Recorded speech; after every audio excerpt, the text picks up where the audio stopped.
dan setengah bulannya lagi kita ngafalin vokalnya. Dan itu durasi lombanya itu kita ngambil yang 8 menit 46 detik, itu sudah startnya drama yang di depannya.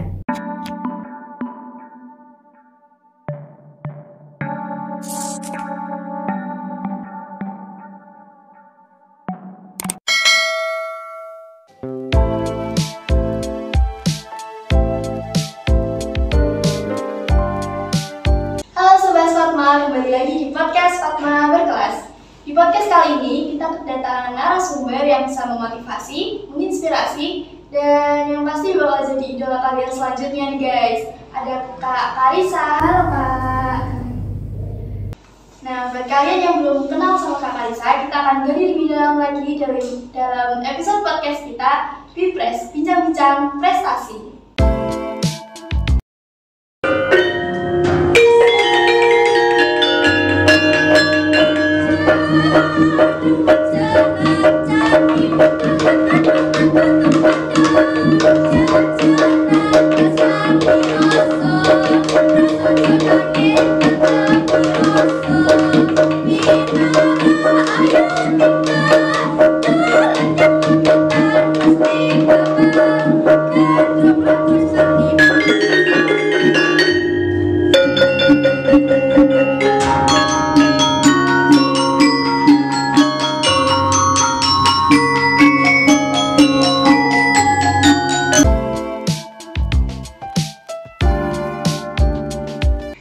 Jadi Kak Karissa ini merupakan salah satu anggota dari tim karawitan di SMP Negeri 4 Magetan, benar ya Kak? Iya. Kira-kira awal mulanya terjun dalam bidang musik tradisional karawitan itu apa sih Kak? Awalnya itu aku ikut Istra kelas 7 awal. Itu niatnya nggak mau ikut Istra, tapi ada temen yang ngajak ikut Istra karawitan. Akhirnya aku ikut dan setiap minggu itu latihan di hari Selasa. Setelah banyak kali latihan, akhirnya ada lomba FLS 2N dan ternyata aku dipilih dalam lomba itu. Dan itu juga beruntung banget bagi aku karena yang dipilih cuma 5 orang. Setiap anak itu megangnya 3 alat musik dan alhamdulillah bisa mendapatkan juara yang 2. Padahal dari awal emang nggak berminat sama sekali gitu? Enggak berminat sama sekali. Tapi malah setelah dijalanin malah dapat juara ya? Iya. Terus kira-kira ada nggak sih kayak susah senang gitu selama mengikuti ekstra karawitan? Ada tentunya. Susahnya itu kalau misalnya kan kita karawitan itu tim. Jadi kalau misal ada satu anak yang megang alat nggak masuk, maka karawitan itu nggak bisa jalan. Soalnya kan semua alat harus bisa ada yang mengendalikan biar jadi musiknya yang bagus gitu. Kalau senangnya ikut karawitan itu bisa nambah temennya kan banyak. Satu tim itu awalnya ada 21 orang, sekarang itu tinggal 16 soalnya udah banyak yang keluar. Senangnya lagi karena pembimbing karawitan itu baik-baik banget. Kalau kita udah nggak bawa bekal gitu, kita dibeliin. Asik banget ya kira-kira. Iya. Ada nggak sih kesulitannya lagi kayak misalkan koordinasi sama timnya gitu, kira-kira susah nggak sih Kak? Susah, ada susahnya. Itu ada salah satu temen yang kalau diajak latihan itu susah banget gak mau datang. Sedangkan teman itu yang mengendalikan dari semuanya, kayak yang ngawali, yang ngakhiri itu dan dia tuh susah banget kalau disuruh latihan. Kalau udah gitu gimana cara ngatasinnya? Cara mengatasinya, kita pastinya dikumpulkan jadi satu sama pembimbing. Nanti akan ditanya masih sanggup ngikut Istra apa enggak.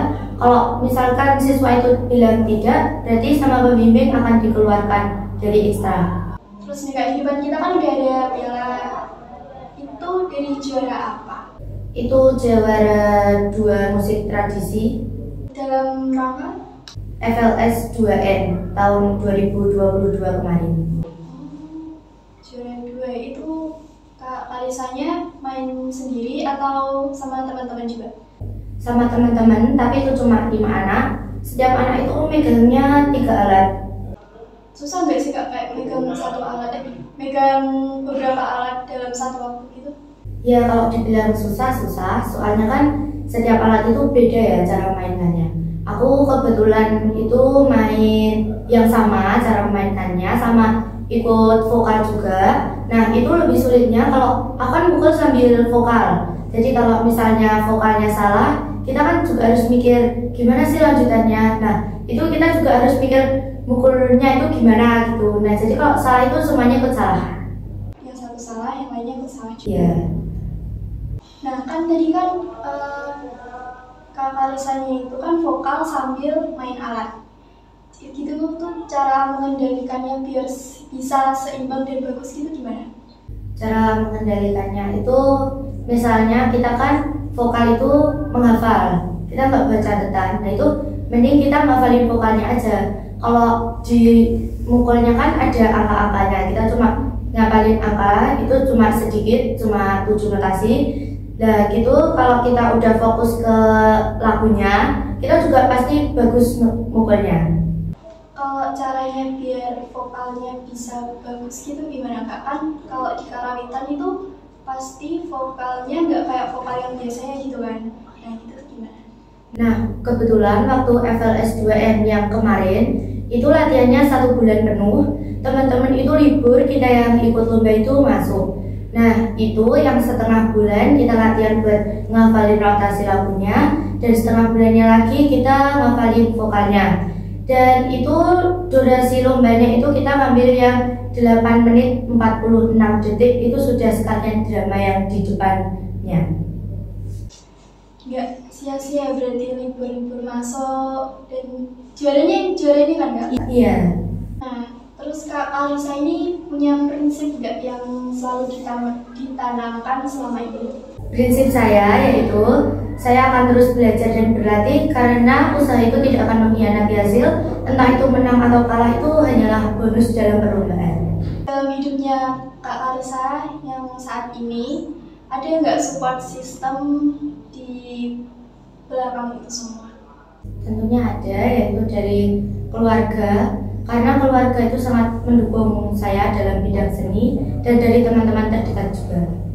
Terus kira-kira ada juga nggak motivasi buat adik-adik kelasnya buat meneruskan jejaknya Kak Alisa gitu? Motivasi dari saya, semoga adik-adik yang melanjutkan karawitan Kripto Laras Padma bisa belajar dan berlatih lebih giat lagi, lebih baik dari kakak-kakaknya, dan semoga mendapatkan hasil yang lebih tinggi lagi dari kakak-kakaknya.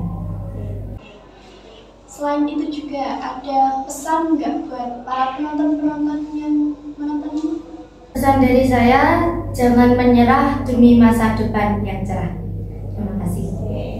Mungkin sampai sini dulu perbincangan kita sama Kak Alisa. Untuk Kak Alisa juga terima kasih atas waktunya berkenan hadir di sini. Sampai jumpa di episode podcast selanjutnya.